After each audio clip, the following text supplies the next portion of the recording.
दुनिया भर के शेयर बाजारों में इस वक्त खुशी की लहर है। जी हां, ईरान के उप विदेश मंत्री का कहना है कि कतर के मध्यस्थों ने तेहरान में अमेरिका और ईरान के बीच एक ड्राफ्ट मेमोरेंडम ऑफ अंडरस्टैंडिंग समझौता ज्ञापन पर सहमति बनाने के लिए करीब 14 से 15 घंटे तक चली लंबी बातचीत में सफलता हासिल कर ली है। और ये सब कुछ होने के बाद अब स्थिति ये है कि ऐलान कर दिया गया है कि ईरान और अमेरिका के बीच युद्ध खत्म, और इसकी कुछ औपचारिकताएं अभी बाकी हैं, इस पर भी बात करेंगे। उप विदेश मंत्री काज़ेम गरीबबादी ने कहा कि अंतिम समझौते पर सहमति 60 दिन की अवधि में होगी, जिसमें ईरान को कई मुद्दों पर बात करनी है और सबसे बड़ी प्राथमिकता उस पर लगे सभी प्रतिबंधों को हटाना रहेगा। इसके अलावा जो परिस्थितियां वर्तमान समय में हैं, उन्हें देखते हुए ये लगता है कि क्या वाकई इस वक्त जो युद्ध विराम या युद्ध समाप्ति की घोषणा की गई है वो संभव है, क्योंकि इजराइल का जो रवैया अब तक हमने देखा, इजराइल इस बारे में क्या वाकई इस फैसले से सहमत होगा। हालांकि अभी वर्तमान समय में तो उसकी तरफ से कोई भी ऐसी बात नहीं कही गई है, लेकिन जब भी शांति समझौते की बातचीत होती है, जब भी ऐसा कुछ विषय सामने आता है कि तीनों देशों के बीच चल रहे युद्ध को खत्म किया जाएगा, तो इजराइल आकर के बीच में कुछ ना कुछ ऐसी बात कह देता है जिससे ये जाहिर होता है कि वो युद्ध अभी जारी रखना चाहता है। हालांकि उस बारे में भी बात करेंगे, लेकिन एक बार सरसरे तौर पर ये जान लेते हैं कि अभी स्थिति कहाँ है और आगे समझौते पर बातचीत जो 60 दिनों की अवधि में होगी, इसमें ईरान को क्या हासिल होगा। ईरान जिसे कई मुद्दों पर बात करनी है और सबसे बड़ी प्राथमिकता उस पर लगे सभी प्रतिबंधों को हटाना है। और काज़ेम गरीबाबादी ने सोमवार को ईरानी सरकारी मीडिया को बताया कि इस बातचीत की प्रक्रिया में काफ़ी समय लगा। ईरान और अमेरिका के बीच इस्लामाबाद मेमोरेंडम ऑफ अंडरस्टैंडिंग के मसौदे पर बातचीत को अंतिम रूप देने के लिए रविवार को तेहरान में कतर का एक प्रतिनिधिमंडल मौजूद था। बाजारों में उछाल भी देखा जा रहा है और साथ ही ईंधन आपूर्ति की बहाली की भी उम्मीद है और अमेरिका और ईरान के बीच युद्ध समाप्त होने की घोषणा के साथ ही पूरी दुनिया में कुछ ऐसा ही माहौल है। कच्चे तेल की कीमतें अचानक नीचे गिरने लगी हैं, लेकिन ये खुशियां कितनी देर टिकेंगी ये कह पाना ज़रा मुश्किल है, क्योंकि अगर आपको याद हो तो ये युद्ध तो कभी अमेरिका और ईरान का था ही नहीं। शुरुआत तो इजराइल ने की थी हमले से, अमेरिका तो बाद में आकर बीच में कूदा था, और बीच में आए देश के द्वारा युद्ध समाप्ति की घोषणा कर दिया जाना क्या वाकई इस युद्ध की समाप्ति की असलियत है। हम उम्मीद तो यही कर रहे हैं कि युद्ध खत्म हो और इससे कोई फायदा नहीं है। और जब जब शांति वार्ता या युद्ध समाप्ति के प्रयास हुए हैं, इजराइल हमेशा अमेरिका की बातों को अनसुना करता नजर आया था।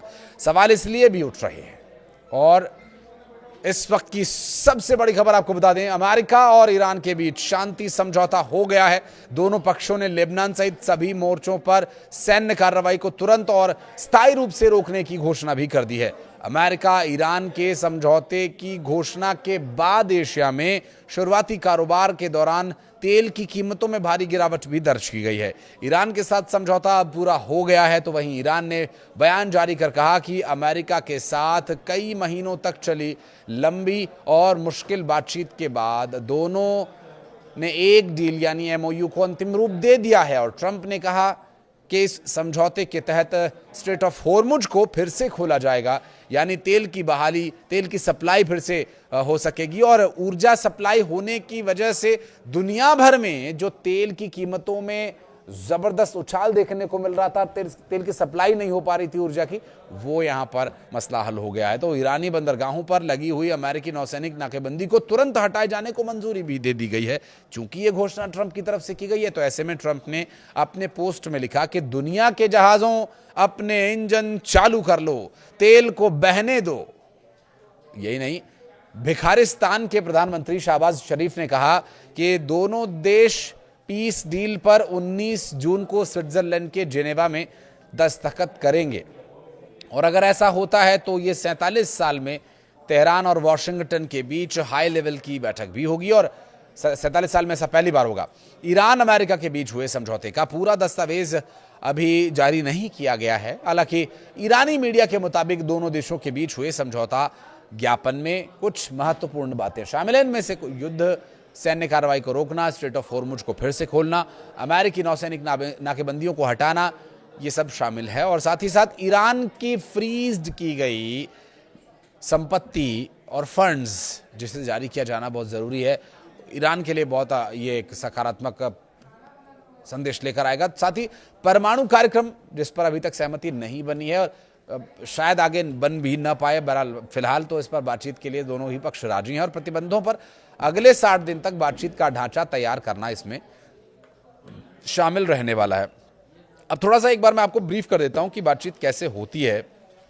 या फर्ज कीजिए कि ईरान और अमेरिका के बीच परमाणु हथियार बनाने को लेकर चर्चा चल रही है। अब यहां दोनों देश बातचीत के लिए टेबल पर आए हैं, तो वहां पर जो माहौल रहता है या जो एक्सपर्ट से बातचीत करने पर समझ में आया वो ये कि दोनों देश किसी बात पर अड़ नहीं सकते। अगर वो अड़ेंगे तो उनके द्वारा किए गए प्रयास खारिज कर दिए जाएंगे, या कि वो ऐसा नहीं चाहते। उन्हें दोनों तरफ से एक एक पॉइंट आगे बढ़ना होगा।